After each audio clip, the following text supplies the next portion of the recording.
अब विश्वरूप की मृत्यु के बाद उनके पिता त्वष्टा बहुत दुखी हुए कि बड़े छलिया देवता है, जरूरत पड़ी तो आए, गुरु के पद में वर्ण किया और जब काम हो गया तो गर्दन उड़ा दी। बहुत विचित्र है। तो उन्होंने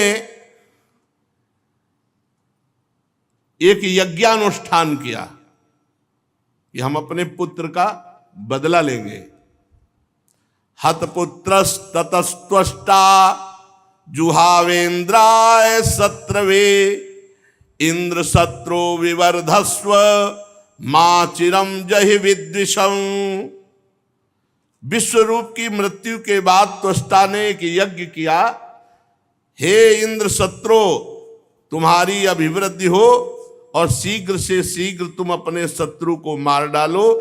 इस मंत्र से इंद्र का शत्रु उत्पन्न करने के लिए यज्ञ किया। यज्ञ समाप्त होने पर अनवार्य पचन नामक अग्नि दक्षिणाग्नि से जो ही यज्ञ पूर्ण हुई तो एक बड़ा भयावना दैत्य प्रकट हुआ। ऐसा विकराल आकाश तक बढ़ा हुआ मानो साक्षात काल ही हो। अब ये लोकों का मानो प्रलय कर देगा ऐसा। त्वष्टा के पुत्र विश्वरूप जी की जब देवताओं ने, देवराज इंद्र ने वध कर दिया तो त्वष्टा को बड़ी नाराजगी हुई। उन्होंने यज्ञ किया और ऐसा भयानक दैत्य प्रकट किया।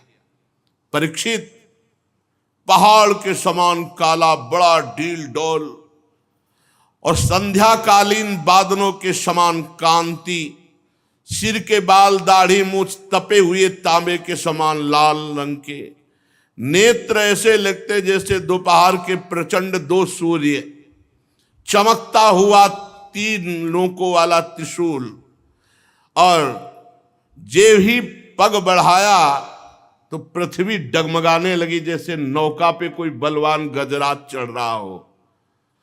त्रिशूल को अंतरिक्ष पर उठाकर जम्हाई ली तो मुंह ऐसा खुला मानो भारी कोई कंदरा हो।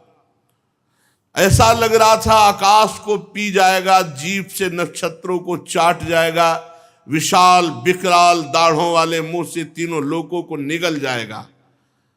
अब तो बड़े बड़े देवता थर्राकर भागने लगे त्वष्टा की यज्ञ से प्रकट हुए इस विशाल दैत्य को देखकर। परीक्षित, ये त्वष्टा के तमोगुणी पुत्र ने सारे लोकों को भयभीत कर दिया। इसी से अत्यंत क्रूर दर्शन में थे तो नाम पड़ा वृत्तासुर। वृत्तासुर, संपूर्ण लोक भयभीत। ये कोई और नहीं है, ये महाभागवत है। चित्रकेतु जी जो शंकरषण भगवान की कृपा से इनको एक विमान मिला था। ये विमान पर बैठ करके भगवान शंकर के समीप विमान पर चढ़े। अब उस समय वो तो देवाधिदेव महादेव महायोगिंद्रो मुनिंद्रो के गुरु, तो भगवती अम्बा वामांग में विराजमान थी, त्रिपुर सुंदरी और सनकादि बड़े बड़े ब्रह्म ऋषियों को उपदेश कर रहे थे। तो ये गए सभा में, आप अपनी पत्नी को वामांग में विराजमान की हो। भगवान शिव तो कुछ बोले ले। माता जी ने कहा दुष्ट, जगत गुरु को समझाने आया है तो इनकी महिमा को समझता है। हम दो हैं, तेरी दृष्टि द्वैत से युक्त, हम दो थोड़ी, हम तो शिव ही हैं। शिव शिवा केवल कहने को है, तू क्या इनको जगत गुरु को उपदेश कर रहा है? असुर बुद्धि, जा दैत्य भाव को प्राप्त हो। वही वृत्तासुर के रूप में ये भगवान संकर्षण के महान भक्त श्री हरि के बड़े बड़े देवता थर्रा उठे। अब देवराज इंद्र ने देवताओं से कहा आक्रमण करो, पहले ही मार दो नहीं तो मार देगा, यज्ञ से प्रकट हुआ है। सब देवता अपने दिव्य अस्त्र शस्त्र लेकर के, परंतु वृत्तासुर जैसे कोई दांत खोदने की सीख ना हो, ऐसे सब दिव्यास्त्रों को पकड़ पकड़ के ऐसे दांत से काट काट के फेंक दिए। जितने उनके अस्त्र शास्त्र सब ऐसे चबा चबा के थूक दिए, जैसे कोई पान चबा के। बड़े बड़े दिव्यास्त्रों को ऐसे। देवताओं के आश्चर्य की सीमा न रही। भागे देवराज इंद्र से कहा कुछ चलाएं। जितने दिव्यास्त्र हैं वो सब ऐसे चबा रहा लौंग इलायची की तरह। अब सब उदास हो गए और भागे सब स्वर्ग छोड़ के। पहुंचे वैकुंठनाथ भगवान नारायण को स्तवन किया। अब एक ही उपाय है, स्तवन किया। हे प्रभु, हे करुणा सागर, वायु आकाश अग्नि जल पृथ्वी ये 5 भूत आप ही प्रकट किए हो। प्रभु आप ही काल रूप हो, सब आपसे ही भयभीत रहते हैं। भगवान हम भयभीत हैं, वृत्तासुर से रक्षा करो हमारी। प्रभु अगर कोई आपका सहारा न लेकर इस भय से बचने के लिए किसी और का सहारा ले तो ऐसे जैसे कुत्ते की पूंछ पकड़ के कोई समुद्र पार जाना चाहता हो। वैवस्वत मन पिछले कल्प के अंत में जब भयभीत हुए तो आपका सहारा लिया, तो प्रलय के जल के समय आप मत्स्य अवतार धारण करके उनकी रक्षा की। प्रभु ऐसे ही हम भयभीत हैं, हम आपकी शरण में हैं, वृत्तासुर से हमारी रक्षा करो। प्रभु आप अवश्य बचाओगे, हमें विश्वास है। पहले कह रहे अवश्य बचाओगे, हमें विश्वास है। प्रभु आप ही हम सबकी उत्पत्ति का कारण हो। ये बड़े स्वार्थी, ऐसा ही गजा के विश्वरूप जी से प्रार्थना की थी। स्वार्थी से कभी भरोसा न करे। जब सत्यभामा जी की इच्छा के लिए पारिजात लेने भगवान गए थे ना, तो युद्ध किया था इन देवताओं ने। जरूरत पड़ी तो घुटने टेक दिए, और जब समझा कि अब जरूरत नहीं है तो युद्ध शुरू कर दिया भगवान से। स्वार्थी से कभी विश्वास नहीं। इसीलिए एकमात्र हेतु की कृपाल भगवान श्री हरि है। प्रभु आपकी कृपा से हम विपत्ति से बच सकते हैं, हमें संकट से पार करो। उदार शिरोमणि, हम देवता लोग आपके ही जियाए जी रहे, आपके ही कल्याण करने से निर्भय है। बड़ी विनय की प्रभु आप ही आप। श्री सुखदेव जी कहते महाराज, देवताओं ने इस प्रकार भगवान की स्तुति की तो भगवान प्रकट हो गए, और भगवान के शरतकालीन कमल के समान खिले हुए नेत्र 16 पार्षद भगवान की सेवा में। बड़े ही सुंदर भगवान का सौंदर्य। वक्षास्थल श्रीवत्स का चिन्ह, गले में कौस्तुभ मणि। सब देवता साष्टांग धरती पर लौट गए। दृष्ट्वा तम वनौ सर्वौ ईक्षणाह्लाद विक्लवाहा दंडवत पतिता राजन छनैरुत्थाय तुष्टौ। भगवान को देख सब साष्टांग दंड के समान लेट गए। धीरे धीरे उठे हाथ जोड़ करके। फिर भगवान से, हे भगवान आप ही यज्ञ में स्वर्ग आदि देवताओं को शक्ति देने वाले हो, आप ही यज्ञ के फल देने वाले हो, आप ही यज्ञ में विघ्न डालने वाले दैत्यों का नाश करने वाले हो। इसलिए प्रभु हम आपको बार बार नमस्कार करते हैं। आपके अनंत नाम हैं, आपके नामों की सीमा नहीं है। प्रभु सतोगुण रजोगुण तमोगुण, इन तीनों गुणों के अनुसार उत्तम मध्यम निकृष्ट गतियां वो सब आप देते हो। आप ही गतियां देने वाले हो। प्रभु इस कार्य कारण जगत रूप के स्वामी आप ही हो। हे भगवान आपकी अगणित महिमा है, आपकी लीला का रहस्य जानना बड़ा कठिन है। हे भगवान हम ठीक ठीक सृष्टि के कार्य को समझ नहीं पाते, कब क्या कैसा, और ये सब आप करने वाले हो। प्रभु आप अंतर्यामी हो, आप अंतरात्मा हो। नाथ श्रुतियां आपका केवल नेति नेति कह के वर्णन करती है। हे मधुसूदन आपकी महिमा रस का अनंत समुद्र है। उन्हें नन्हे से सीकर एक बार थोड़ा सा कोई आनंद चख ले तो परमानंद में डूब जाता है।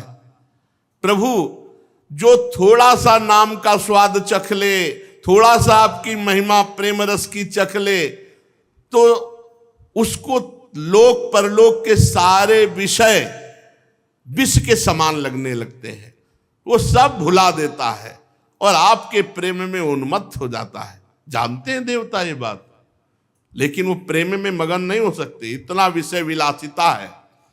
हे मधुसूदन, आपके प्यारे भक्तजन आपके चरण कमलों की सेवा में मगन रहते हैं, और जो आपकी चरण सेवा में मगन रहते हैं, जन्म मृत्यु रूप संसार चक्र कभी उनको छू नहीं सकता। कल्याण का कल्याण हो गया। प्रभु आपकी महिमा त्रिलोकी में कोई गा सके ऐसा। आप हमारे पिता हैं, पितामह हैं, सब कुछ है, आप हमारी रक्षा कीजिए। हे प्रभु, इस वृत्तासुर से हमारी आप रक्षा कीजिए। आप अचिंतेश्वर संपन्न जगत के परम गुरु हैं, सर्वशक्तिमान श्री कृष्ण। हम नहीं जानते कि कितना बल है वृत्तासुर का, पर इतना जानते हैं कि वो स्वर्ग को निगल सकता है। हमारे अस्त्र शस्त्र से सब चबा गया, अगर आप उपाय नहीं बताओगे तो स्वर्ग को निकल जाएगा, वो तीनों लोकों को ग्रस जाएगा। प्रभु आप मार डालो, प्रभु आपकी कीर्ति होगी, आप मार डालो, आपकी बड़ी प्रशंसा होगी। अब जब हे प्रभु हम आपको नमस्कार करते हैं, जब देवताओं ने भगवान की स्तुति इस तरह की, तो भगवान ने कहा ठीक है, हम आप पर प्रसन्न हैं। देव शिरोमणियों, जब हमारा कोई आश्रय ले लेता है तो हर संकट से हम उसे बचाते हैं। अब कोई ऐसा संकट नहीं है जो दुर्लभ हो और हटाया न जा सके। जो पुरुष मेरी शरण में आ जाता है, मैं उसकी इच्छा की पूर्ति कर देता हूं। मुक्ति चाहता है तो मुक्ति, भोग चाहता है तो भोग, जो चाहता है, संकट निवृत्ति चाहता है तो संकट निवृत्ति। पर जो मेरी आराधना करते हैं, वो जब मेरे से विषय मांगते हैं, ध्यान से सुन लेना, जो मेरी आराधना करते हैं, मेरे भक्त हैं, और जब वो मेरे से विषय मांगते हैं, तो जैसे रोगी से कोई कुपथ्य मांगे तो नहीं देता, ऐसे मैं उसे नहीं देता। हमारे भगवान कितने कृपालु हैं। रोगी से जैसे कुपथ्य मांगे मरीज तो नहीं देता, ऐसे जब मेरे भक्त मेरे से विषय मांगते तो मैं उसे नहीं देता। मैं वृत्तासुर को तो नहीं मारूंगा, लेकिन मारने का उपाय बता दूंगा। क्यों? भगवान का वो भक्त है। वृत्तासुर जी भगवान के भक्त हैं, बड़े अनन्य भक्त हैं। देर मत करो, जाओ दधीचि ऋषि के पास जाओ। उनका शरीर परम पवित्र हो चुका है। उपासना, व्रत, तपस्या, भजन से रोम रोम, नस, नाड़ी, हड्डी सब पवित्र हो गई है। उनसे उनका शरीर मांग लो। दधीचि ऋषि ब्रह्मबोध संपन्न महापुरुष है। जो ही शरीर मांगोगे वो दे देंगे। ब्रह्मबोध संपन्न महापुरुषों को शरीर से तनिक भी प्रियता नहीं होती। अश्वनी कुमारों को घोड़े के सिर से उपदेश करने के कारण उनका एक नाम अश्वशिरा भी है। उनकी उपदेश की हुई अध्यात्म विद्या के प्रभाव से अश्वनी कुमार जीवन मुक्त हो गए हैं। जाओ अथर्ववेदी दधीचि ऋषि से ये जो नारायण कवच तुमने सुना, ये दधीचि ऋषि ने त्वष्टा को सुनाया, त्वष्टा ने विश्वरूप को, विश्वरूप ने तुम्हें, उसी से तुम विजय को प्राप्त हुए और उन्हीं विश्वरूप को मारा। इसीलिए त्वष्टा ने बदले के लिए इनको प्रकट किया है। जाओ तुम मांगो जाकर शरीर दधीचि ऋषि से, और अश्वनी कुमार को साथ ले जाना, वो अवश्य दे देंगे। फिर उनके शरीर से उनकी हड्डियां निकालना और उन हड्डियों को विश्वकर्मा के द्वारा एक आयुध अस्त्र तैयार करना। उस अस्त्र में इतनी सामर्थ्य होगी कि वृत्तासुर का सर काट लेंगे, अन्यथा कोई अभी तक अस्त्र ही नहीं है। दिव्यास्त्रों को तो लौंग इलायची की तरह वृत्तासुर जी चबा रहे थे। वृत्तासुर के मर जाने पर तुम लोगों को फिर से तेज अस्त्र शस्त्र और संपत्तियां प्राप्त होंगी, जाओ तुम्हारा कल्याण हो। और संभावी जो मेरी शरण में आ जाता है उसके सारे संकटों की निवृत्ति हो जाती है। श्री सुखदेव जी कहते, परीक्षित, विश्व के जीवन दाता श्री हरि इंद्र और देवताओं को ऐसा आदेश देकर अंतर्धान हो गए। अब देवता लोग अथर्ववेदी दधीच ऋषि के पास जाकर के साष्टांग दंडवत की और दधीच ऋषि से कहा कि भगवान ने आदेश किया है कि आप अपना शरीर हमें दे दो। देवताओं की ये बात सुनकर दधीच जी बहुत हंसे आनंद में और देवताओं से कहा, देवताओं, क्या तुम्हें ये बात पता नहीं कि सबको अपना शरीर कितना प्रिय है और मरते समय कितना भयानक कष्ट होता है? जब तक चेत रहता है तब तक असह्य पीड़ा होती प्राणों के त्यागने में, और जब मूर्छित हो जाता है तो बात अलग है। जीव को जगत में जीवित रहने की बड़ी इच्छा होती है। ये शरीर बड़ा अनमोल प्रिय वस्तु है और तुम मांग रहे हो कि शरीर दे दो। कौन होगा जो शरीर देने का साहस करेगा? ऐसी स्थिति में स्वयं भगवान आके मांगे तो भी देने के लिए तैयार कोई नहीं होगा। बड़ा शरीर प्रिय है, कहने की बात अलग है। धर्म के लिए अब कह तो रहे हैं, प्राणों का मोह त्याग करके काम विजयी बनो, क्रोध विजयी बनो, लोभ विजय हो। कैसे कहा जाए? शास्त्र कह रहे हैं, गुरु कह रहे हैं, भगवान कह रहे हैं, मान लो ना।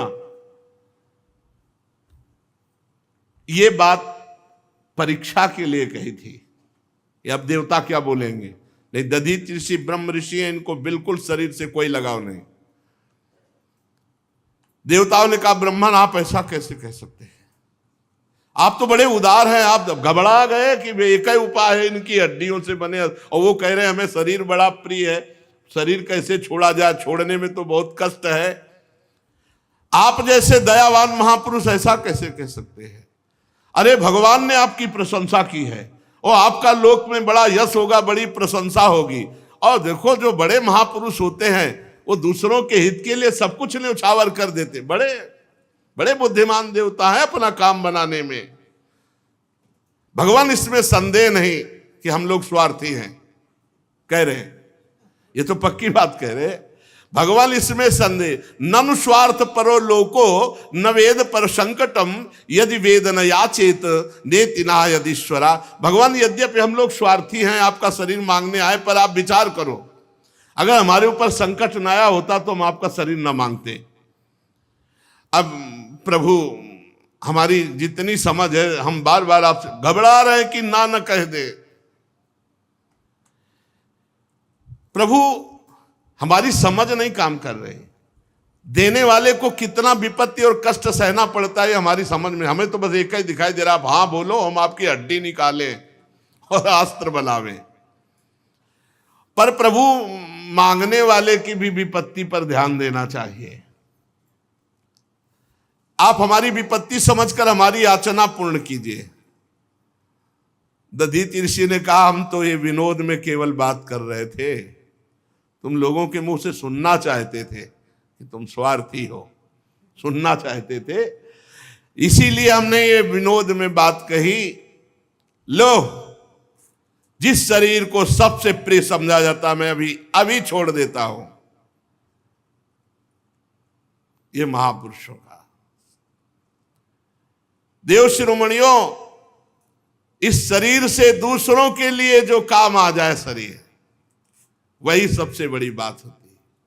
नहीं तो क्या पेड़ पौधे और शरीर में क्या फर्क, अगर ये शरीर दूसरों के काम में ना आए। जिंदगी का परम रहस्य है ये कि जन्म से लेकर मरण तक कोई एक ऐसा तो कार्य कर लो जो दूसरे की रक्षा की हो, दूसरे के काम में आया हो। बड़े बड़े महात्माओं ने इससे बड़ा कोई धर्म नहीं बताया। परहित सरिस धर्म नहीं भाई। मनुष्य शरीर का सबसे बड़ा धर्म है किसी दुखी के दुख को दूर कर दो। किसी असहाय की सहायता कर दो, किसी बूढ़े के 2-4 साल कपड़े धो दो, उसका मल धो दो, उसकी सेवा कर दो। यही मनुष्य का शरीर का जो लाभ है। अब ये नौजवान आजकल के अपने बूढ़े माता पिता को जो अवसर मिला है परम धर्म का, उनकी सेवा न करके उनके डांट लगाते हैं, पीटते हैं, अवहेलना करते हैं, सब नरक गामी होते हैं। क्या कहा दधीच जी ने, मनुष्य का शरीर धारण करने वाले का परम धर्म है कि जीवन में परोपकार बन जाए, परहित बन जाए दूसरे का। एक बार महाराज जी ने कहा कि अगर किसी की शौच धोने को मिल जाए, सेवा करने को मिल जाए, लंगोटी धोने को मिल जाए, कफ आदि फेंकने को मिल जाए, तो यह अहंकार नष्ट हो जाए। उनका खोजो, कभी सेवा मिल सकती है। गुरु प्रसाद से श्रीधर बाबा की सेवा मिली। सच्ची कहते हैं, जो दूसरों की सेवा से हृदय का अहम गलित होता है वो किसी और उपाय से नहीं होता है। सेवा मिल जाए बस। कोई कराह रहा है, उसके बढ़िया सब कपड़े, अपवित्र कपड़ों को धो करके सुखाकर उनको पहनाना, उनको भोजन पवाना, भगवान की तरह उसकी एक किसी शरीर की सेवा मिल जाए 2-4 साल, पूरे जिंदगी के मल का सफाया हो जाएगा। बहुत बड़ा कार्य है पर सेवा करना। जगत का ये शरीर, ये धन, ये जन, ये बल, ये वैभव, ये सब क्षण भंगुर है। यदि ये किसी के काम में आ गया, यही सार्थक है, किसी के काम आ जाए। कितने दुख की बात है, मरण धर्मा शरीर से दूसरों का उपकार न करके दूसरों का शोषण करते हुए जो मरते हैं, बड़ी हानि कर ली, बड़ी हानि कर ली। दधीच ऋषि ने समस्त देवताओं के सामने आंख मूंदी और ओम प्रणव का उच्चारण किया और शरीर छोड़ दिया। यह है समर्थ महापुरुषों की महिमा। परब्रह्म परमात्म तत्व में स्थूल शरीर को छोड़ करके विलीन हो गए। वो इंद्रिय विजेता थे, प्राण विजेता, मन विजेता, बुद्धि विजेता, तत्वमयी दृष्टि। और उनको पता भी नहीं चला कि हमारा शरीर कब छूट गया। ऐसे स्वरूप में स्थित महापुरुष लिखा है। जब वो शरीर छोड़ रहे थे तो उनको पता भी नहीं चल रहा था। जैसे केचुल छोड़ने में सांप को कोई कष्ट नहीं होता, अपने पुराने कपड़े छोड़ने में कोई कष्ट नहीं होता, ऐसी स्थिति। यथाक्षा सुमनो बुद्धिस तत्वदृग्ध्वस्त बंधन आस्थिता परमम योगम न देहम बुबुधे गतम। कब छूट गया शरीर पता ही नहीं चला, ऐसी ब्रह्म स्थिति। अब तो विश्वकर्मा के द्वारा महर्षि दधीच की हड्डियों से अस्त्र बनाया गया, जिसका नाम हुआ वज्र। वज्र। अब दधीच ऋषि की अस्थियों से बना हुआ वज्र हाथ में लेकर समुद्र मंथन से निकले हुए ऐरावत हाथी पर विराजमान है। ऐरावत हाथी समुद्र मंथन से निकला। सब देवता लोग सेना उनके साथ त्रिलोकी को हर्षित करते हुए वृत्तासुर वध के लिए धावा बोल दिया देवराज इंद्र ने। ठीक वैसे ही जैसे भगवान रुद्र क्रोधित होकर स्वयं काल पर आक्रमण कर रहे हो। सेनापतियों के मन में बड़ा उत्साह था कि भगवान ने कहा है इस अस्त्र से वो मारा ही जाएगा। नर्मदा के तट पर दैत्यों ने आवाहन किया, ललकारा। देवता वहां देवराज इंद्र हाथ में वज्र लिए, रुद्र वसु आदित्य दोनों अश्विनी कुमार, पितृगण, अग्नि, मरुदगण, ऋभुगण, साध्यगण, विश्व देवता, ये सब। और वृत्तासुर आगे अकेले पूरी पृथ्वी को डगमगाता हुआ और पीछे दैत्य सेनापति उसकी नमुची, संबर, अनर्वा, द्विमूर्धा, ऋषभ, अंबर, हयग्रीव, शंकुशिरा, विप्रचित्री, अयोमुख, पुलोमा, बृहस्परमा, प्रहेती, हेती, उत्कल, सुमाली, माली, हजारों दैत्य पीछे। और दैत्य तो वैसे ही घमंडी स्वभाव के होते हैं, सिंहनाद कर रहे थे और देवसेना पर प्रहार करने लगे। गदा, परिग, बाण, प्रास, मुदगर, तोमल, शूल, फरसा, तलवार, तोप, भुषुंडी, इन सब से देवताओं को ढक दिया। कोई भी देवता ऐसे नहीं दिखाई दे रहा था जैसे बादल से सूर्य भगवान ढक जाए। परीक्षित, लेकिन ऐसा प्रभाव वज्र का, एक वज्र के प्रहार से हर अस्त्र के हजारों टुकड़े हो गए, क्योंकि ब्रह्म ऋषि दधीच की हड्डियों से बना हुआ, हजार हजार टुकड़े एक एक अस्त्र के कर दिए। इतना दिव्यास्त्र वज्र। और प्रभाव ये कि दिव्यास्त्र वज्र के प्रभाव से किसी के पास कोई अस्त्र नहीं रह गया। दैत्यों के पास अस्त्र ही नहीं रह गए, सब नष्ट हो गए, अंतर ध्यान हो गए। इतना दिव्य प्रभाव वज्र का, क्योंकि महान तपस्वी भजनानंदी भगवत प्राप्त महात्मा दधीच की हड्डियों का अस्त्र। तब वो देवसेना पर पर्वत उखाड़ उखाड़ के बरसाने लगे, बड़े बड़े पर्वत। तो जैसे अस्त्रों को काट दिया था वज्र ने, ऐसे पर्वतों को धूल बना के उड़ा दिया वज्र ने। जब वृत्तासुर ने देखा कि हमारे अनुयायी तो हर तरह से हार रहे हैं, तो एक भी देवता सकुशल ना बचे, इसलिए दुर्मद महाबली पृथ्वी को डगमगाता हुआ आगे बढ़ा। जैसे भगवद विमुख पुरुष का भगवत भक्त के ऊपर किया हुआ मारण, मोहन, वशीकरण, उच्चाटन सब व्यर्थ हो जाता है, ऐसे ही दैत्यों का घमंड तो नष्ट हो गया वज्र के प्रभाव से। और वृत्तासुर को ही अकेले छोड़ के सब भाग पड़े दैत्य, कोई टिका नहीं, सबके अस्त्र गायब हो गए, नष्ट हो गए। वृत्तासुर धीरे धीरे महान मद से युक्त आगे बढ़ा। देवता देखकर भयभीत होकर भाग गए। देवताओं की जो सेना थी, जब देखा कि वृत्तासुर आ रहे हैं तो अस्त्र नहीं चलाए, देखा ही के वापस हो गए, क्योंकि इतना भयानक स्वरूप, इतना बलवान। तुम लोग मृत्यु से क्यों भयभीत हो रहे हो, युद्ध भूमि से क्यों भाग रहे हो, ललकारा वृत्तासुर ने। कोई बात नहीं सुन रहा इस समय, मतलब पहाड़ का पहाड़, आकाश को घेरे हुए वृत्तासुर। वृत्तासुर देवताओं से क्रोध से तिलमिलाता हुआ, ओठ को चबाता हुआ, और जो देवसेना डटी हुई थी, पैरों से ऐसे जैसे कोई घास फूस रौंदे, ऐसे देवताओं को रौंदता हुआ आगे बढ़ा और डांटा, ए क्षुद्र देवताओं, कायरो, रणभूमि में पीठ दिखा के भागने में तुम्हें शर्म नहीं आती?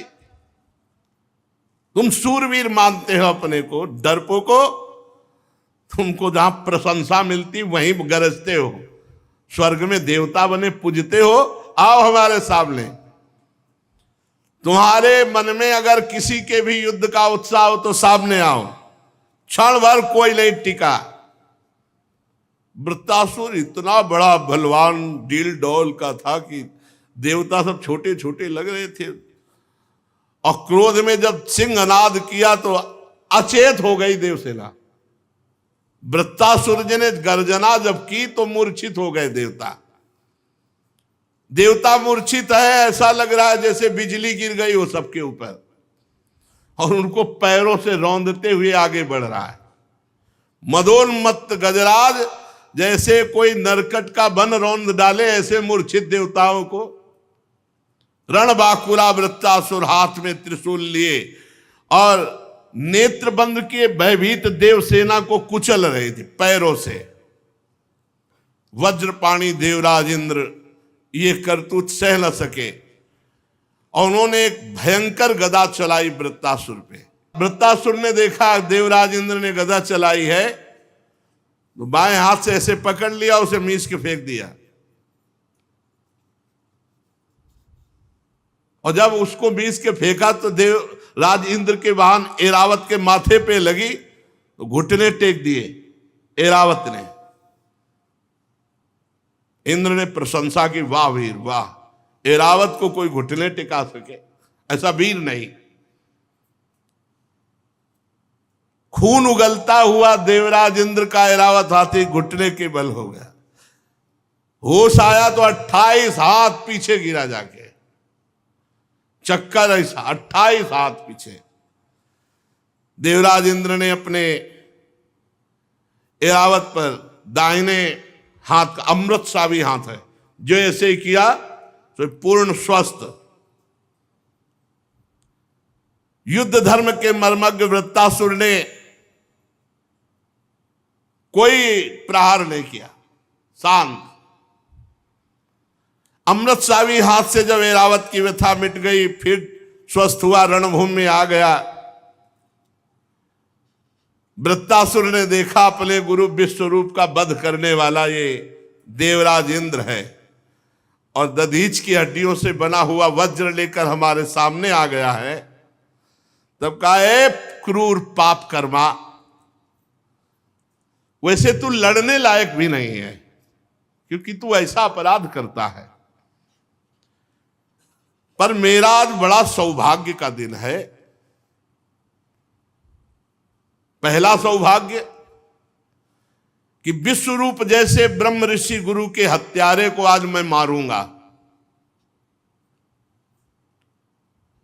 दूसरा सौभाग्य मैं तुम्हारे हाथ में देख रहा हूं, अगर नहीं मार पाया तो तू मुझे मारेगा, क्योंकि ये दधीच ऋषि ब्रह्म ऋषि की हड्डियों से बना हुआ वज्र है, ये निष्फल नहीं जाएगा। मेरा तो सौभाग्य ही है। अगर तुझे मार पाया तो मैं भाई के ऋण से उऋण हो जाऊंगा, क्योंकि त्वष्टा के वो पुत्र थे, त्वष्टा जी ने इनको भी प्रकट किया था। और अगर तेरे द्वारा मारा गया तो अहोभाग्य, क्योंकि ब्रह्म ऋषि की हड्डियों के द्वारा बने हुए इस वज्र से मैं मारा जाऊंगा। तू कितना पापी है, वृत्तासुर जी कह रहे हैं। तू यज्ञ में दीक्षित होकर जिनको गुरु पद में, उन्हीं को विश्वास दिला करके तलवार से उनके तीनों सिर काट लिए। निंदनीय मनुष्य, जैसे अपने स्वार्थ की पूर्ति के लिए यज्ञ पशु की हत्या कर दे, ऐसे तू देवता होकर, देवराज होकर अपने गुरु की हत्या कर दी। तेरी लज्जा कहां चली गई? कहां चली गई थी तेरी कीर्ति और तेरी बुद्धि? नीच कर्म करने वाला तो मरा हुआ होता है, तू तो राक्षसों से भी गया बीता है। ले, अब मेरे त्रिशूल का वार सहे, और देख इस त्रिशूल से तेरी कैसे मृत्यु होती है। पापी, आग जैसे जलाती है ऐसे तुझे मेरा त्रिशूल जलाएगा, और नरक में जाएगा, क्योंकि गुरु अपराधी है। वहां नारकी जीव तुझे नोच नोच कर खाएंगे। देवता होकर तेरे जैसा नीच कर्म करने वाला मैंने नहीं देखा। मैं अपने तीखे त्रिशूल से तेरी गर्दन काटूंगा, और तेरे खून से अपने भाई को पितृ तर्पण करूंगा। शांत हुआ, घबरा गया। पहले शांत हुआ, फिर देवराज इंद्र से कहा, घबरा गया? अरे तू घबरा मत, तेरे हाथ में वज्र है, और ये वज्र ब्रह्म ऋषि के अस्थियों से बना हुआ है।